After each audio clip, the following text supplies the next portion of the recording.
and I learned that he knows almost as much as my dear mother-in-law about local history and local town and our local stories. And I've been fascinated with the stories that he tells ever since. So without further ado, I'd like to introduce you to Geoffrey Brown.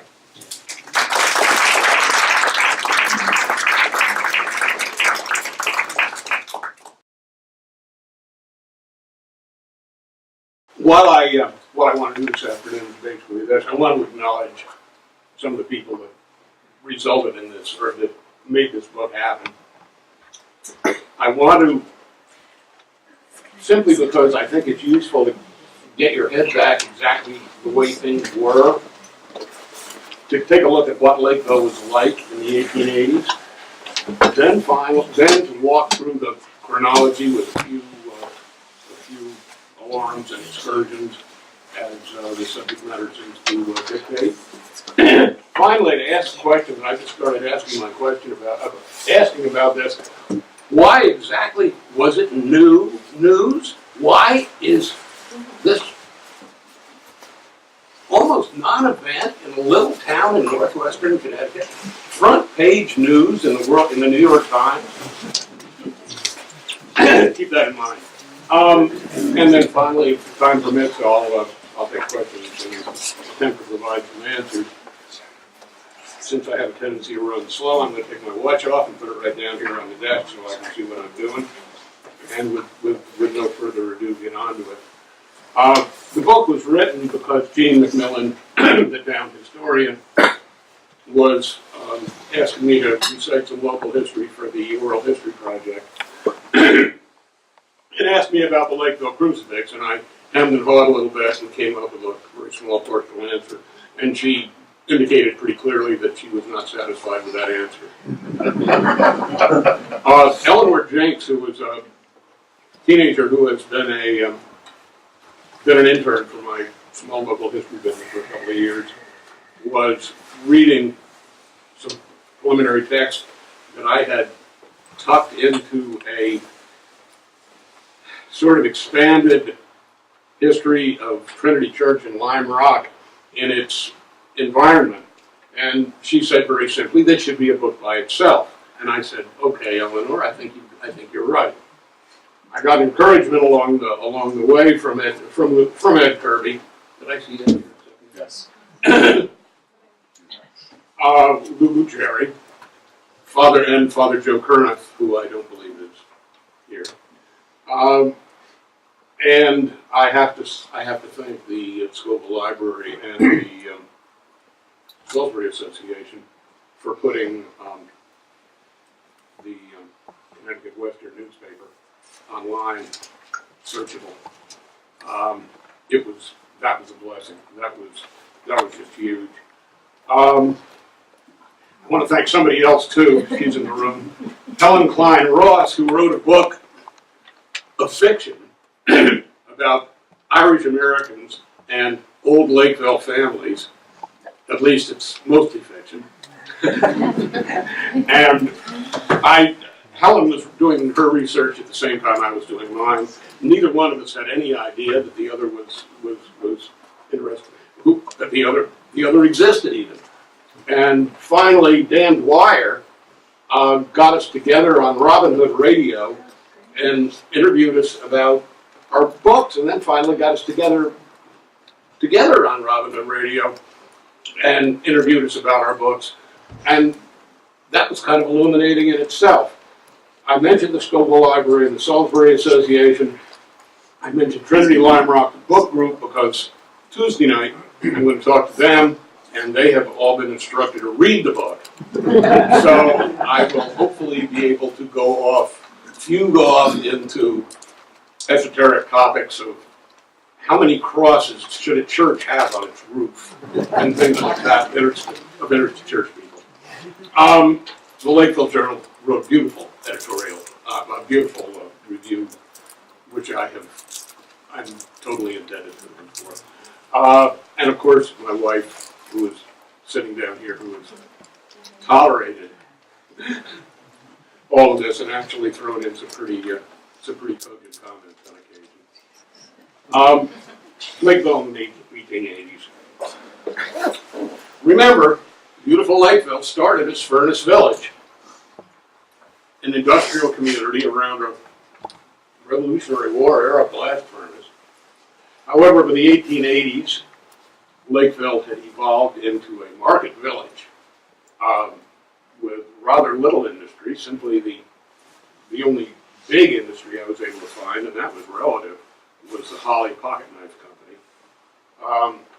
But Lakeville was conveniently located between the ore mines at Ore Hill, which is Route 44 at the state line, and the blast furnaces and forges in Lime Rock. Therefore, the community developed stores and this sort of thing, small stores, the sort of thing you'd imagine you'd expect to find in a market village. The population of the town of Salisbury, the 1880 census, by the way, can be fascinating if you really want to come up with interesting stuff. I seriously invite anybody to sit down and start going through it, because you'll discover stuff that you've never had a clue of. First of all, we had about 3,000 people in the township then. Roughly a third were Irish, either by birth or had one parent that were Irish. And there were also foreign-born populations from Germany, or what became Germany, and England living here as well. There were two churches, the Methodist Church still there, and the Roman Catholic Church, St. Mary's.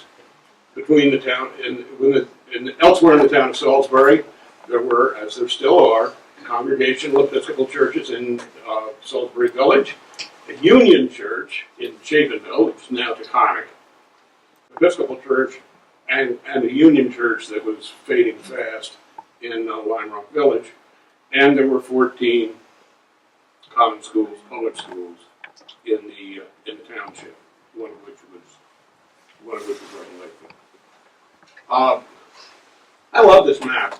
It's 10 years after when the event happened, but it has some things on here that will possibly help orient people as far as where all the things we talk about are. First of all, there's the railroad, which isn't there anymore. There's Route 44. There's Route 41 going to Sharon, and Wells Hill Road going off to the side with St. Mary's Catholic Church right there. You will hear presently about the convent, which was here, and the Catholic school, which was here, and the common school for Lakeville, which was right here. Methodist Church was where it was. The Holly family lived out here. The town grove is roughly here. But if you have that, it may suggest things to you as we go along. For example, there's the railroad station. There's the convent. It's pretty close. It's pretty convenient. I love this picture.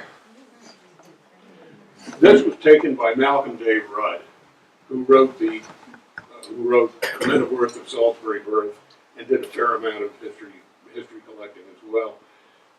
It's an elegant picture. I think it's absolutely striking. If I had used a picture, I think on the front of the book, I would want to use that one. Yeah, it was 1877. I wish he'd waited 5 years to take that picture.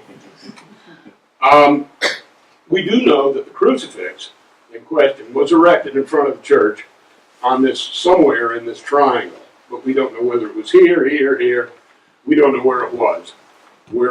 This, of course, is what it looks like today. I want to now suddenly break into chronology and go way back at least to Europe, with the Reformation and the Counter-Reformation, and during the whole period from Martin Luther and so on, up until 1634. In 1634, the first batch of Roman Catholics immigrated to the United United States. They were upper class. They had learned over the years to be faithful, true to the king and faithful to Rome at the same time, which was a fairly good trait. They arrived in Maryland. They formed a colony that would be receptive to Catholics. They organized into manors, as they were accustomed to in England, and they shared the very few priests available. From that beginning, an earlier American Roman Catholic Church developed that probably resembles traditional American Protestant churches much more than it does the Roman Church we know today. Governance, for example, the churches were not owned by the bishop of the diocese; they were owned by the parish council of the community where the church was. The American Catholics felt that they ought to be able to appoint their own bishops, which was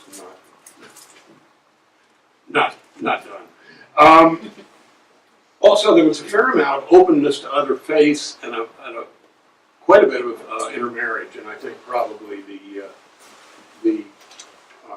the upper class English Catholics and their servants were a marker there. I think that the Maryland colony largely relocated to Kentucky around the time of the Revolution, and if you go out there, you will find to that particular area around Frankfort, you will find virtually everyone is Catholic, and if you go back to Maryland, you will find that a good number of the people who are Catholic in Kentucky are Protestant in Maryland, indicating an awful lot of intermarriage to me.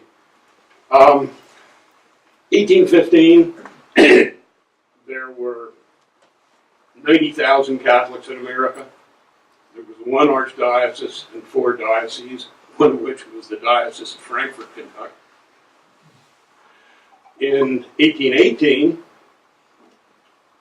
there was a new Connecticut Constitution that, for the first time, eliminated the state church. Up until that time, the state church of Connecticut had been the Congregational Church. There were changes happening in Catholicism at that time. Pope Pius IX, it was a general movement toward conservatism, toward central control. Pope Pius IX was notable for this. So if you grew up in the Catholic Church, you may be familiar with the Syllabus of Errors. Virtually everyone has heard of the doctrine of papal infallibility, and everyone in this room has certainly heard of the Second Vatican Council, which tended to liberalize the Church. Pius IX, through the First Vatican Council, which did the opposite. In many respects, the Second Council turned the First Vatican Council around. He was followed by Pope Leo XIII, known as the Pope of the Rosary, and characteristically, what happened under him was the rise of devotionalism, and that's not a terribly easy concept to get your head around, because Catholic people tend to think of doing religious things like saying their rosaries or making the sign of the cross or whatever. These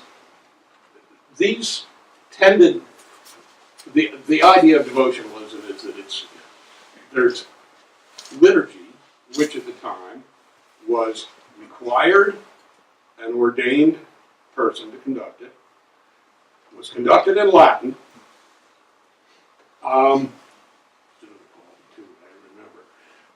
However, devotions are in the language, the lay language, English in this case, did not require a priest to conduct, and were also promised that if you make this many novenas and so forth, you were the person who make In other words, devotions are indulgenced, liturgy is not. The Catholic Church, thus, was moving pretty far to the right. The Puritan Church was continuing its tradition of anti-Catholicism left from the Reformation. Two Congregationalist ministers from Connecticut, Reverend Lyman Beecher, who was the father of Harriet Beecher Stowe, he was from Litchfield, and the Reverend Horace Bushnell, who I believe was from Hartford, were firebrand anti-Catholic speakers, anti-Catholic writers. It was said that Dr. Bushnell caused one of his sermons, which a pope that preceded Pius IX read, that it caused his death.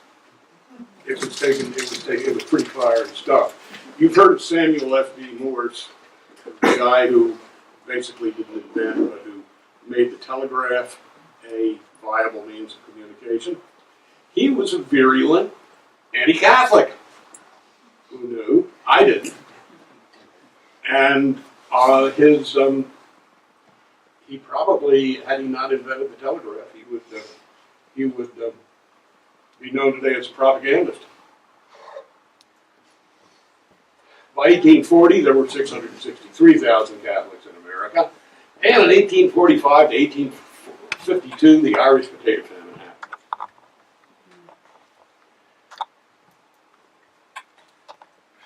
happened. It resulted in a whole lot of immigrants.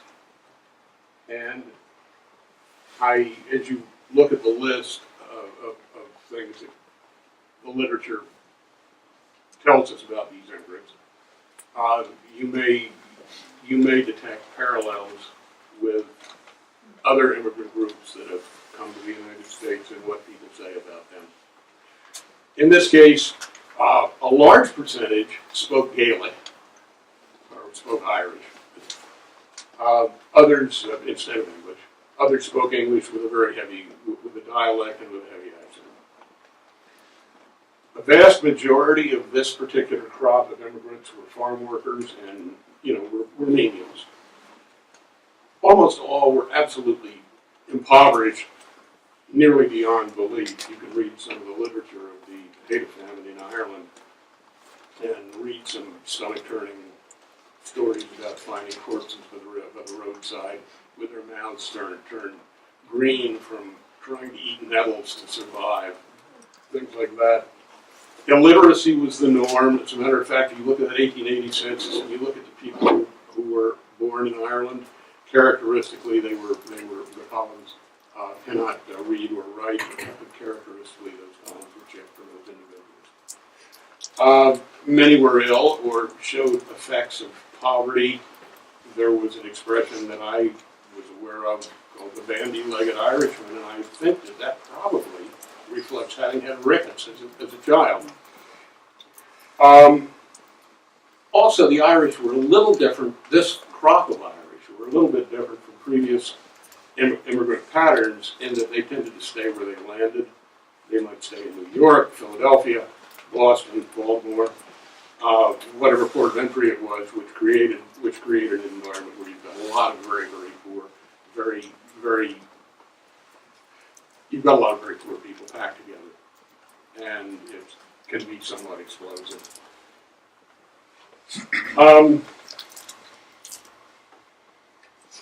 Connecticut, unfortunately, nativism seems to have been nativism, which at this point can be defined as anti-Catholicism. Connecticut was pretty high in that. In 1855, the Know Nothings, officially they were the Order of the Star-Spangled Banner, a secret society. They were called the Know Nothings because they were told to, when people asked about their secret society, to say, "I know nothing." And they embraced that term. They didn't tend to be ignorant people. They were prominent people in many cases. you'll see. 1855, they did pretty well in the elections in Salisbury. They pretty well swept it. In 1856, the Order of the Star-Spangled Banner had spun off something called the American Party, which lent itself to all kinds of convenient things like, "Are you an American?" That kind of give you chills today. They got the governorship and they controlled the legislature, and they made laws that acted out their beliefs. And in 1857, the American Party, which was sort of running out of gas, merged with the anti-slavery party, which Abraham Lincoln commented on, as a matter of fact, finding it difficult to understand how a party that wanted to help one group of people could want to put another group of people down when both groups were pretty disadvantaged. They formed a Union Party that ultimately morphed into, along with the last of the Whigs, to form a Union Party that became the Republican Party. 1860, we haven't gone that many years. There is now over 3 million Catholics. In 1870, there are 4.5 million Catholics. Virtually all of this increase in Catholics came from Ireland. The Catholic Church in Ireland, who were quite accustomed to dealing with this population, came with them and very quickly became the Catholic Church in America. And in 1873, Reverend Henry J. Lynch, who I will refer to as Father Lynch repeatedly, arrived in Lakeville, where there was no Catholic Church at that time. The nearest Catholic Church, I believe, was St. Patrick's in Falls Village, which had been planted there primarily to serve the Catholic workmen at the Ames Iron Works. Father Lynch himself was born in County Cavan, Ireland. That county, interestingly, is right in the edge of between Northern Ireland, which tends to be Protestant, and the rest of Ireland, which tends to be Catholic. He may have been in a minority in his original town. He immigrated in 1865. He was educated in Boston, or around the Boston area, and very early in his career, he became known as a building priest. He built churches, started missions, you'll see some of his buildings. By 1874, St. Mary's Church was consecrated. He got that basically up and running in 2 years with a building, and opened a parochial school in the basement. He didn't wait long, or by, we think, 1882, construction of a convent, the first convent in northwest Connecticut, for the Sisters of Mercy, was underway. And in October 1882, Father Lynch put up a crucifix in the front yard and had Bishop McMahon come from Hartford and bless it. This was Bishop McMahon. He was genuinely a heavy hitter. He was Canadian of Irish parents. He was educated at, does anybody know how to pronounce AIX? Is that A? X. X, okay. And Rome, which were, you couldn't get a fancier Catholic education at that point than those two. He accomplished all kinds of amazing things for the diocese of Hartford, in terms of starting, building churches, building various establishments. Here, he dedicated the Lakeville Crucifix, and, as we will see, the Convent of Mercy. I'm beating around the bush about the crucifix, I suppose, but this is from the Western Connecticut News when the crucifix was put up in 1882, and it's a little hard to read. I'd just like to read the last few lines of it. in terms of the, I guess you would have to say the emotional impact that this had. Remember, the Western Connecticut News almost certainly was written and published by Protestants. The figure was then attached to the massive cross which had been previously erected for that purpose. At the completion of this work, the vast number fell on their knees and offered fervent prayer to the one whose image was so strikingly represented. A gentle mist was falling, and a breathless silence ensued, and the whole formed a most solemn and impressive scene. Obviously, this was a pretty impressive structure. I talked to Lou earlier, Lou Buccieri, about whether anybody had any luck coming up with a picture of it, of the cross. No one apparently has. So I tried to find a picture of what looked like an outdoor crucifix that would be about 12 feet tall. And this was about the best I could do, possibly a bit lower than that. We know about it. We know it was located in front of St. Mary's. 12 feet tall. We know that the corpus was nearly life-size. We know that it was realistic and vivid, and that you could see from the painting of the statue that blood was pouring from the wounds.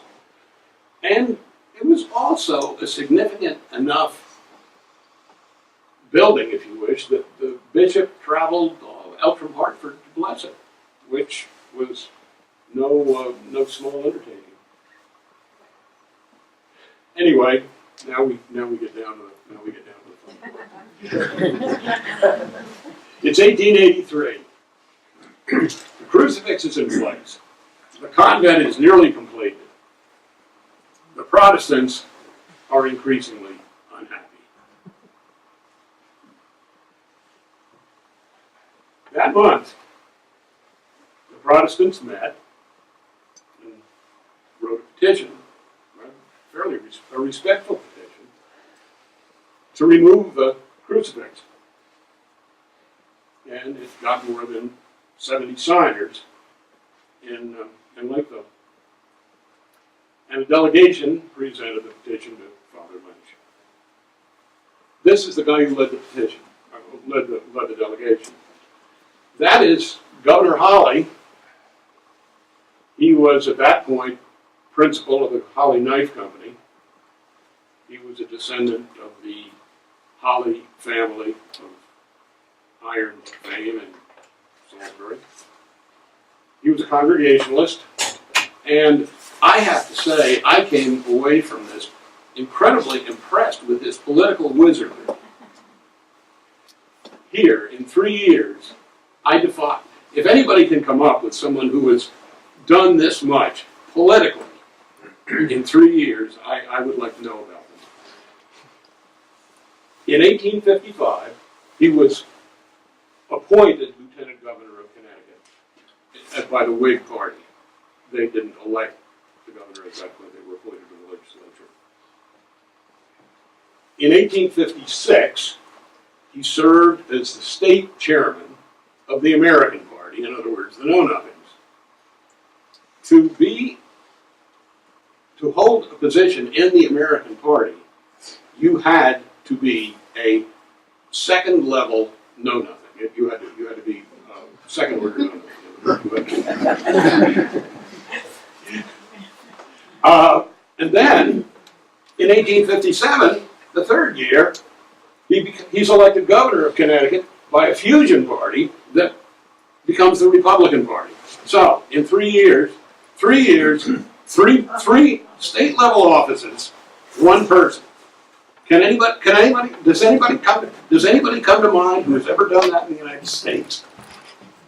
If you think of anybody who's done that, let me know. August 1883, the Catholic parishioners had been miffed by the petition and thought it was a little bit squishy. So they boycotted the Lakeville shopkeepers. The shopkeepers, once they realized they losing a fair amount of their revenue, decided to petition William H. Barnum to fire his Catholic employees. And the New York Times put it on page 1. Page 1, column 1. That's Senator Barnum. At the time, he was the richest man in Northwest Connecticut, and I don't know that anyone has questioned that statement. He was the employer of many of the male parishioners of St. Mary's via the Ritual Company and the affiliates, including various companies that did the mining out in Fort Hill. He had 10 years earlier donated the church to Trinity Lime Rock. He was the chairman of the National Democratic Committee, and in fact, turns out to be the longest serving ever chair of the Democratic National Committee. And he also was a substantial donor to the construction of the Convent of Mercy. We probably don't have time to start considering his motives, but nonetheless, there he was, a national level Democrat, donating a lot of money. I think we figured somewhere between $80,000 and $100,000 in today's dollars to a small Catholic congregation built convent. Still in August, the convent is nearly completed and ready to be dedicated. This is a big event for Catholics throughout Connecticut. Excursion trains were expected from the far corners of the state. The Housatonic Railroad was fine with the excursion trains, but this is probably to be expected since William H. Barnum was also president of the Housatonic Railroad at that point. The Connecticut Western Railroad, however, denied the excursion trains, and at the same time, the Holly family denied the use of the grove, which at that point was owned by the Hollies. They didn't donate it to the town until a bit later, and I'm not sure what year that was. Or the steamboat, which is an interesting thing in itself. How many people knew that we had steamboats, apparently for recreational purposes, on Lakeville Lake in the 1880s? You learn all kinds of things when you do this stuff. The prime mover, beyond saying no, appears to have been William B. Rudd, who was Governor Holly's son-in-law, who ran the Knife Company, and was the administrator of the Grove and the Lakeville Steamboat. The general was an honorific, pretty much. He was quartermaster general of the state of Connecticut for a while, a political appointment. But of course, in the post-Civil War period, people tended to affect military titles when they had them. And he had one, so he used it. Stillmore, August 1883. The merchants, tit for tat, decide they will stop contributing to Catholic charities, and the merchants decided that they would request that the bishop have that cross removed. The Hartford Courant provided a lot of coverage, so did the New York Times. Papers elsewhere began coverage, all tending to be pretty negative, seemingly even-handed, but coming out on the Protestant side. The Brooklyn Daily Eagle, however, called it bigotry. September 1st through 4th, a very busy 3 days. The New York Times came out with a scoop. William H. Barnum financially supported the building of the convent. This, for a national political figure, was kind of sketchy. It would have been, I think, as if a presidential candidate had been caught donating to the American Nazi Party for the Student Nonviolent Coordinating Committee. Have it either way. And the Times demanded equal amounts to every church in Lakeville. which I think he could have done, because he would just have to given the same amount to the Methodists, and that would have taken care of that. I don't believe he did. But, the Holly and Rudd organization continued to deny use of their picnic grove and steamboat for dedication. And the Protestant ladies of Lakeville, the upper class Protestant ladies of Lakeville, got together a meeting, and their objective was to form an organization so they would agree to fire all of their Irish household help. And virtually everyone middle class and up had Irish household help, and replace them with women of color who would be obtained from New York City, or, if necessary, point south.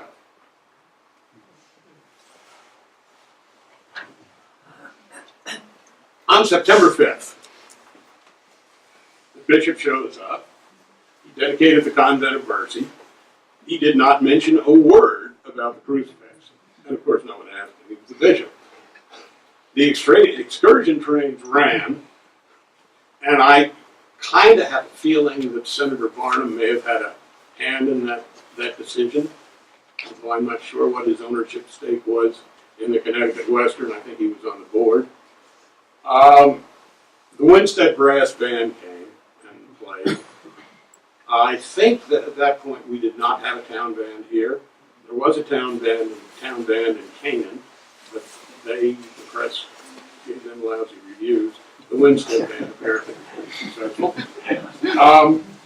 The reception was, since they didn't have the grove, was held on the convent grounds, which were probably a bit more convenient than using the grove anyway, since if you remember the map, the convent and the station were about this far apart, and the station and the grove were about this far apart.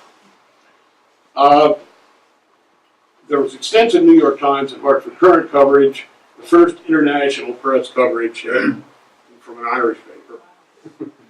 And there was, interestingly enough, no local press coverage. None. They did write up, they gave 2 columns to a Methodist camp meeting, which was held at Pine Grove, but not a word about the convent, the dedication, or the whole 9 yards. I theorize on that one that if anyone remembers in the 1960s, in the folk music days, there was a song called Talking Newspaper Blues. You can hear part of it played in the background if you listen to WAMC's Meet the Press, or their media program. There's a verse in it that describes this. The situation was basically, if you would see the Connecticut Western News, you would see a big ad from Barnum and Richardson, often on the front page. You would see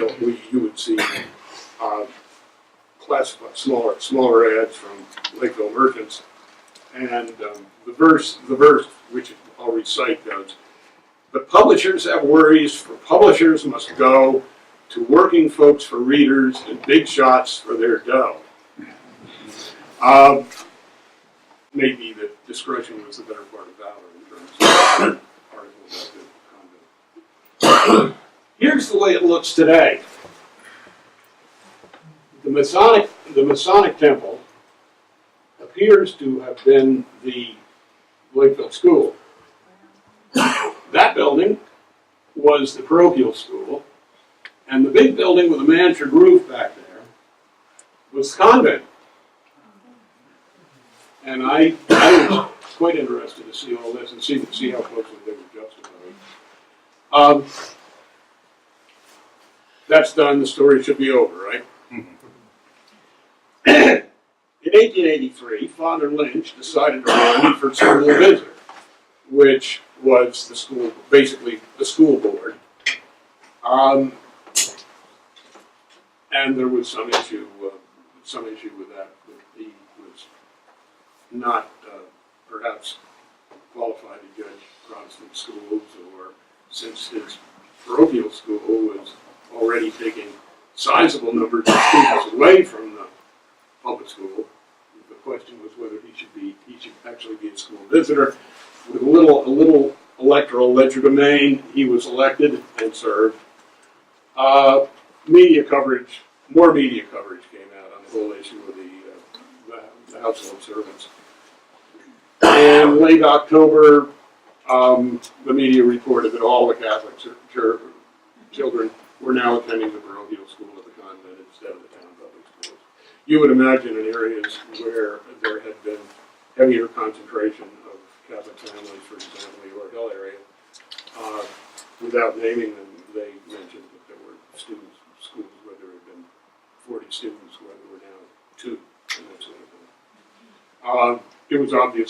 It obviously upset the apple cart.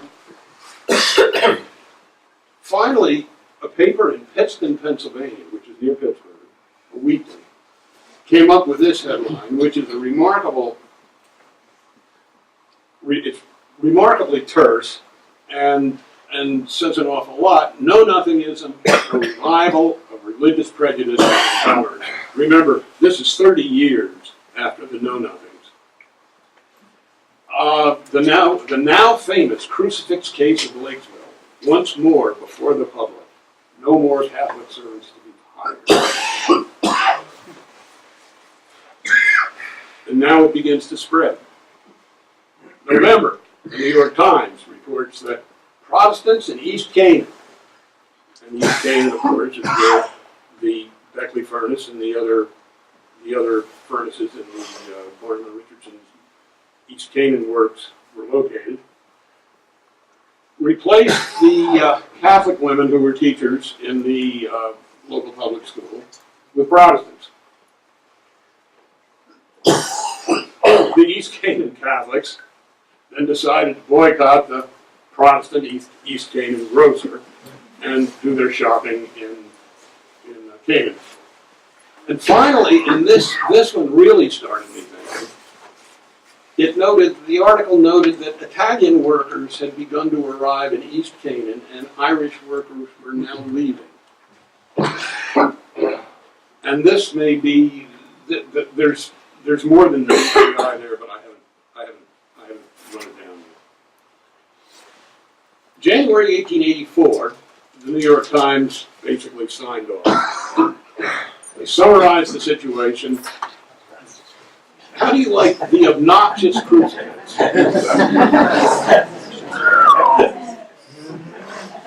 Interestingly, this is not the first time that crucifixes worldwide have been referred to as obnoxious.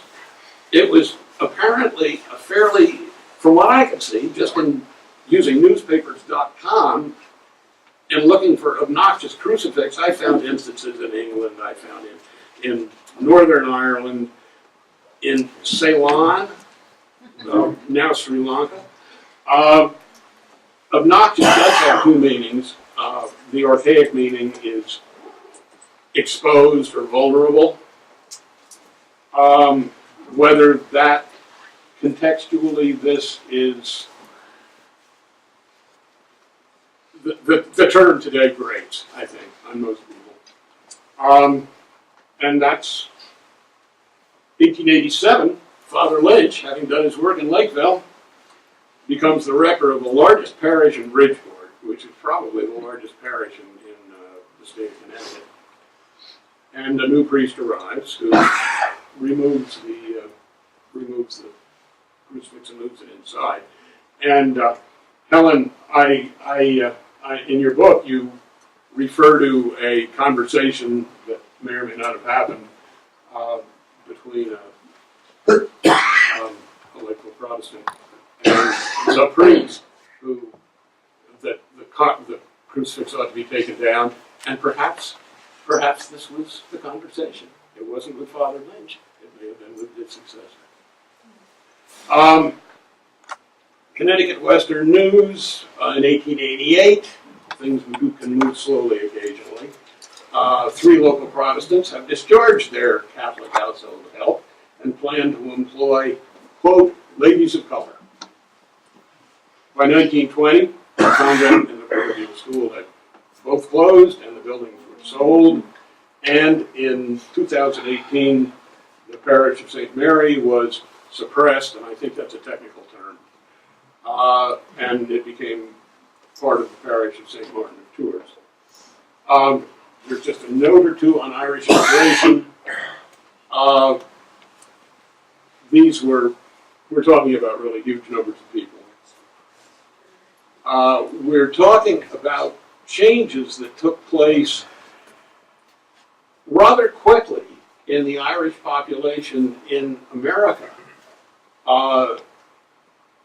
Within a generation, literacy certainly, you can look at that 1880 census and you will find people who were born in Ireland often were illiterate.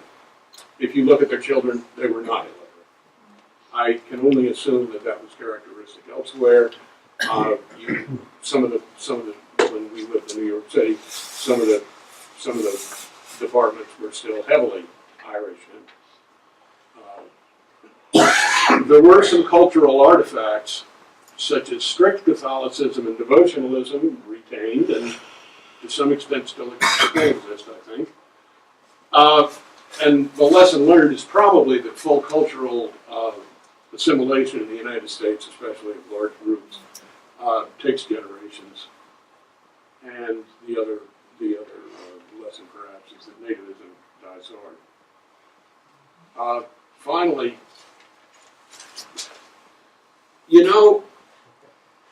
the subtitle of this book is Religious War in Northwestern Connecticut. Was that a war? No, scarcely even a dust-up, I'd say. Was it politics? Technology abetted it. The Associated Press was fairly new. It had been founded largely with the resources of the New York Times, and it turned into what might have been a local dust-up into really nationwide news. As the Telegraph sort of just spread it all over the place, nationwide in minutes.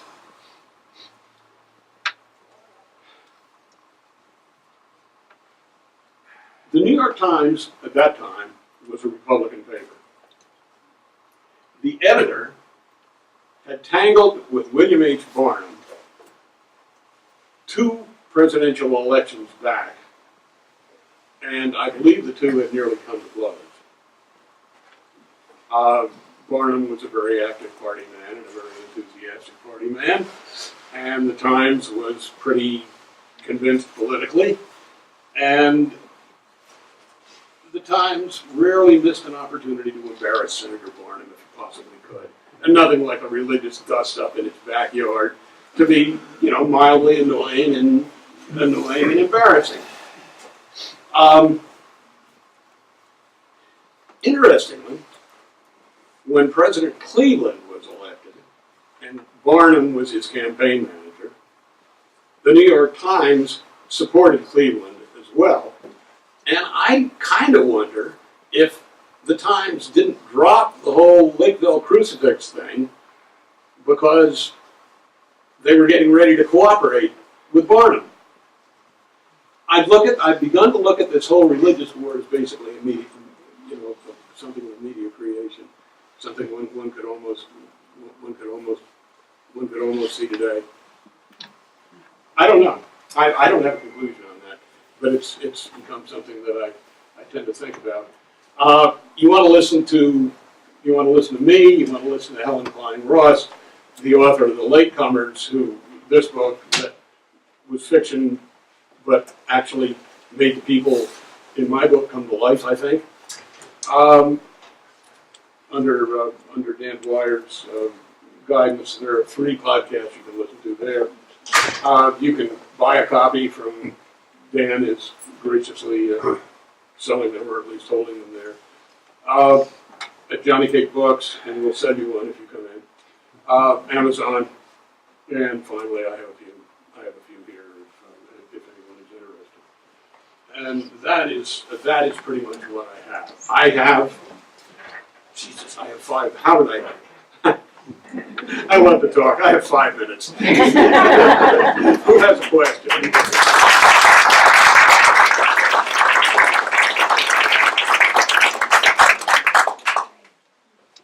I see a gentleman in the back. Yeah, I was born in 1945, and I was raised as a Catholic at St. Mary's. And there was a crucifix in front of the church in the 50s and 60s. Huh. And at some point, it became controversial. There were letters written to the Lakeville Journal about it, and it was removed. And it was removed ultimately. And as a result of that, there is now a statue of St. Mary on the Wells hillside Right. in back of the church. But there was a second That's controversy fascinating. over the crucifix. This would have been in the 1960s sometime. And actually, I was going through the Salisbury Association's photo archive this morning, see if I could find something that connected. And I found a photograph of St. Mary's with it, but there was a crucifix on the front lawn in front of the church. But I think the photograph was more, as you said, more 20th century. The one I remember though was it wasn't a full scale. It wasn't 7 feet or 6 feet. But yeah. it was smaller, but it was a full scale figure of Christ hanging on the cross. Uh-huh. And for some reason, some of the people in Salisbury and Lakeville were upset by it. I remember when St. Joseph's in Canaan put up there what's called a Calvary, you know, the 3 crosses next to the church. That was upsetting to people. I'm not a Catholic and I wasn't upset.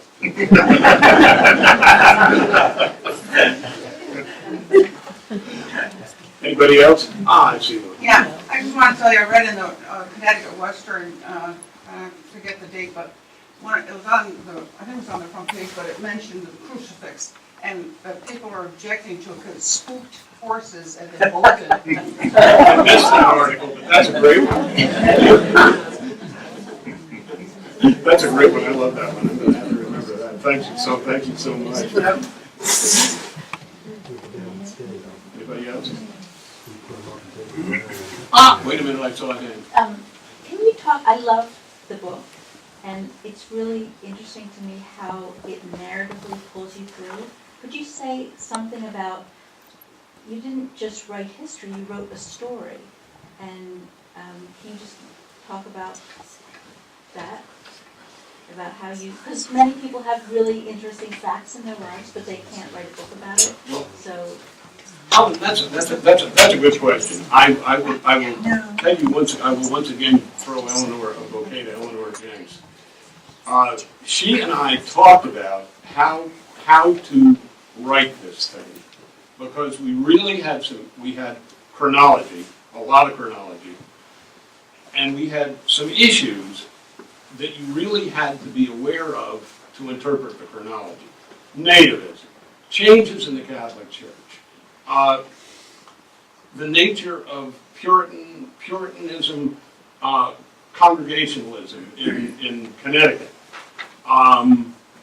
the media, the media changes, all these things came together, and somehow trying to write the book, trying to pack discussion of those topics. And believe me, you can go on and on and on about all of them. Trying to pack them all into a narrative format didn't totally work. And Eleanor said, you've got to back some of the explanatory material out and put it at the front. And I did, and then I wrote the narrative, and I finished the narrative, and I realized that there were a lot of loose ends that I needed to tie together. So the last part basically tries to tie loose ends together. It was a challenge, I'll tell you that. I will, just to toss a bouquet out, Helen's book does a narrative that is far more ambitious in terms of time span than this. I think she's, what was the opening year, about 1895 or so in your book? 1899, but mine is fiction, so I could just make it up. I don't know. You did it very well. Yeah. In your research, did people like on the other side, on the Catholic side, come to the defense of the crucifix and address the objections that people might have had to it, and maybe perhaps the graphic nature of the corpus and the blood and the nails in the hands or so on? Did people write in and say? A very interesting question. I focused on this a little bit. The people that had voices in the media of any kind were all individually lay Protestants. The only people who were treated as spokesmen, even though they really they weren't interviewed, as far as I can tell, by the media, were clerics, the priest and the bishop. You would get the impression from the press coverage that the Catholic laity were a sort of a shapeless, faceless blob that sort of marched along and did what they were told. That, of course, also played into the prejudices of the time. So there was no attempt to There was present a balanced view of the situation. None whatsoever. Nor, interestingly, were any of the Protestant clergy interviewed. Or the people involved in Oh, discharging their household employees. Oh, they got a lot of ink. They got a lot of ink. Their views were quite clearly enunciated. Did they actually follow through and nobody objected to having to import these people they didn't even know, perhaps from the South? I don't know how many they actually ended up importing. I found one article that said 3. That sounds about right. And that was what, 1888, I think. So that took a while, obviously, to happen. I think that kind of ground to a halt. I think there was quite a bit of enthusiasm, and a number of ladies were expected to attend, and I think the number who had attended the meeting as time passed shrank until it turned out to be about a dozen, a few of whom apparently said, I didn't know what the meeting was about, but I was invited.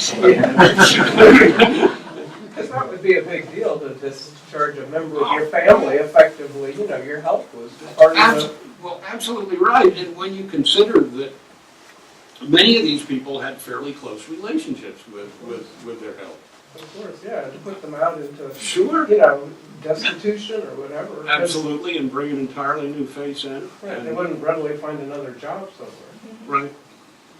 I'll stand up because I'm in the back. I'm Catherine Peyton, and I did go to that church, part of the big family, and I heard a lot of discussion over the years about religious differences of opinion. I do have a blog, LIB Fully, and I'll write what I think and summarize, and I might have reached about 250,000 people. Wow. And I know it doesn't take much. There is a big world out there. It's just how do you get out? But I would say so much of what you're talking about, it still pertains. Women are very shy. I've gone to Toastmasters and learned to speak a little bit, especially if you're Catholic. You're not supposed to talk on the grounds, not even in the parking lot. So it's hard to communicate you. And I wanted to start religious kind of networking. Mm-hmm. Just Catholic, you know, as serious as you want to be, just Protestant, because some people cannot like talk to each other. But that's okay, they can talk to each other. And then say Catholic, Protestant conversation, and Jewish, you know, as people are comfortable, maybe even the Mormons, maybe the Jehovah's Witnesses. I started something like this informally along, maybe 20 years ago, saying, can we have like a time where we all talk to each other? And most people are like, no. So we could pick up the pace because we all need to learn to talk to each other. That's absolutely true. Yeah. Did I see? I saw. And where was this cross made, or that they put in there? The figure was made in Munich. Okay, so it was That, imported. that it's been described as a Munich statue, I think. And that's fairly clear. The wood was, I assume, strictly native. Oh, so this was a wooden cross? Yeah, a wooden cross Okay. with a statue on it.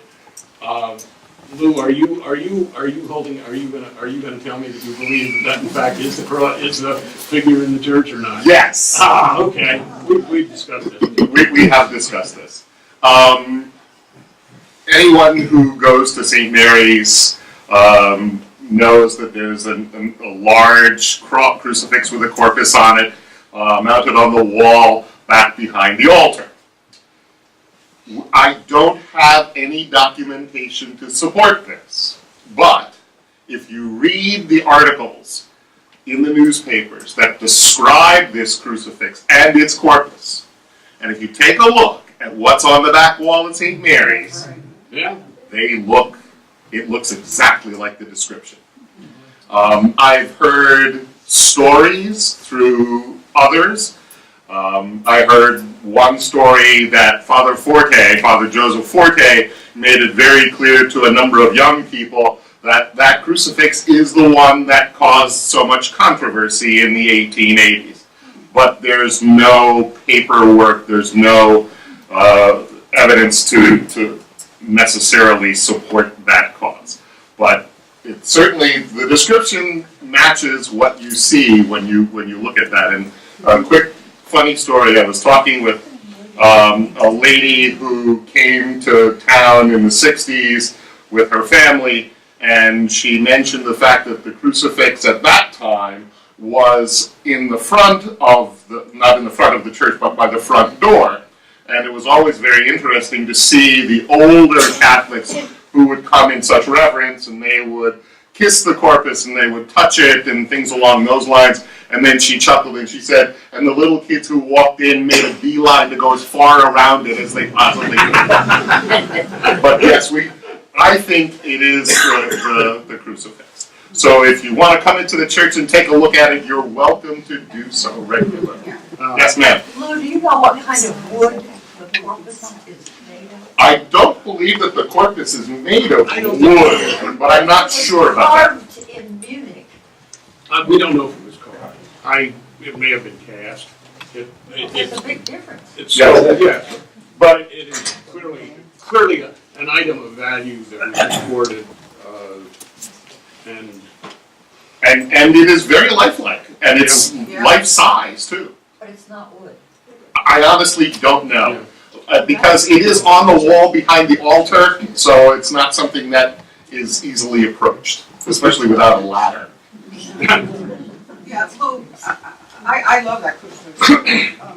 I just wonder though, if it was outside, just think of under all weather conditions, I would think it would have been destroyed out there for years. And it's in beautiful shape, It it's is, foyer. it is, that's true. Yeah. Yeah, that's maybe part of the reason why this issue is still debated today. Just ask a quick question about the convent. What happened to the convent? So evidently, I don't know. So it Well, lost its functions? The convent, when the parochial school closed and the convent, the sisters went to different places for a time up until I think about 1975. The building was used by the Archdiocese as almost like a retreat for young women or something along those lines. And then in the mid-70s, it was sold to private owners. It's been renovated a couple of different times since then. And I believe just last year or 2 years ago, it received designation as on the National Register of Historic Places. Beautiful building.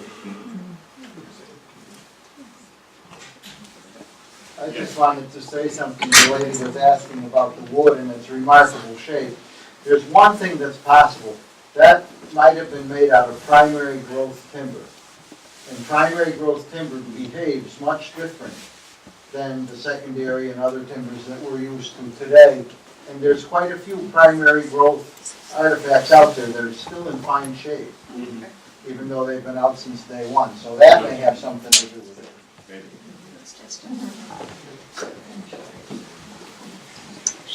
Well, thank you very much.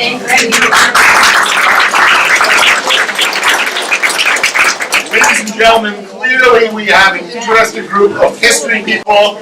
The Salisbury Association Historical Society wants you. We need more people. If you'd like, you can please sign up on a clipboard by the back door. I appreciate it. Thank you for coming. Nice to see you too.